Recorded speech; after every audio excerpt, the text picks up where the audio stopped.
আমি জানি অবিবাহিত মেয়ে বা ছেলের মধ্যে কোনো বন্ধুত্ব সম্পর্ক ইসলাম হালাল বলেনি। আজকে তো বিবাহের সেশন না, আমরা বিবাহ নিয়ে আলাদা সেশন করতে পারতাম। আমি বিবাহের প্রয়োজন অনুভব করছি, বাসায় বলেছি, দোয়া করছি ইত্যাদি। বিয়ে দিতে নারাজ, এই কমন প্রশ্ন আর কি, এগুলো সাধারণত আমাদের অনেকেরই প্রবলেম। প্রথম কথা আমি যেটা বলবো ভাই, সলিউশন হচ্ছে শোনেন, বিয়ে করার আগে পড়াশোনা শেষ করেন।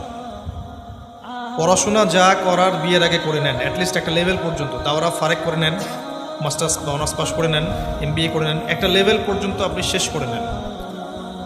যদি এই লেভেল পর্যন্ত শেষ করার আগে আপনার চাহিদা খুব বেশি থেকে থাকে, চরিত্র হেফাজত করতে কষ্ট হয়, সেক্ষেত্রে আমি বলবো যে আপনি যদি অর্থনৈতিকভাবে স্বাবলম্বী হয়ে থাকেন তাহলে পা বাড়ান।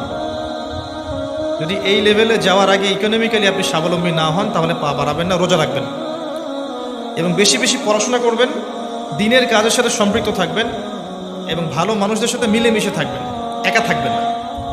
এভাবে ইনশাল্লাহ একটা পর্যায়ে আপনার বয়সটা একটু পরিণত হবে, তারপরে বিয়ে করলে আপনার মধ্যে ম্যাচুরিটি আসবে।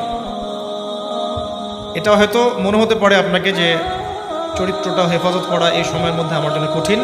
আমি জানি কঠিন, কিন্তু এর পরের জীবনটা আরও কঠিন হয়ে যাবে। এটা বিশ্বাস করেন, এর পরের জীবনটা আরও কঠিন হয়ে যাবে। পরামর্শ এক, যদি আপনার চাহিদা দমন করার মতো আপনার ইমানি তাকাত থেকে থাকে, ক্ষমতা থেকে থাকে, আপনি আগে আল্লাহর ওয়াস্তে দাওরা ফারেক করে নেন, পড়াশোনাটা শেষ করে নেন, তারপরে বিয়ে করেন। যদি আপনি দুর্বল হয়ে থাকেন তাহলে আমি অপশন বলবো, যদি ইকোনমিক্যালি স্ট্রং হন বিয়ে করেন। যেমন অনেকে থাকেন না, বাবার টাকা আছে বা আপনার ভাড়া তুলে খেতে পারেন বা আপনার আবারই জমি আছে ইত্যাদি, আপনার সামর্থ্য আছে, আপনি তাহলে করে ফেলেন। এটাতে আমি নিষেধ করবো না বা আমি বলবো না যেটা ভালো হবে না, করতে পারেন। কিন্তু যদি আপনার এখানে ইকোনমিক চাহিদা, ইকোনমিক কোনো ব্যবস্থা না থাকে এবং ইকোনমিক অবস্থা খুব খারাপ থাকে, এখানে আপনি বিয়ে করলে ঝুঁকিতে পড়বেন। তখন আপনার পড়াশোনাটাও হবে না ঠিক মতো, আপনার পরিবারের এই ঝামেলাগুলো ডিল করতে আপনার সময় চলে যাবে। তখন আপনি পরে আফসোস করবেন যে আরও 5টা বছর পরে বিয়ে করলে হয়তো ভালো হতো।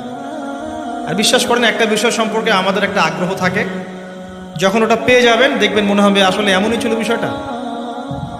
ঠিক আছে, বিষয়টা এমন। আর প্রতিটা কাজ আল্লাহর সন্তুষ্টির জন্য করবেন। এই জায়গায় গিয়ে দিনকে প্রাধান্য দিবেন, দুনিয়াকে না। যদি দুনিয়াকে প্রাধান্য দেন আপনি ঠকবেন, মহা ঠকবেন। আল্লাহর রাস্তায় দিনকে প্রাধান্য দিবেন। আল্লাহ পাক বোঝার তৌফিক দান করুন।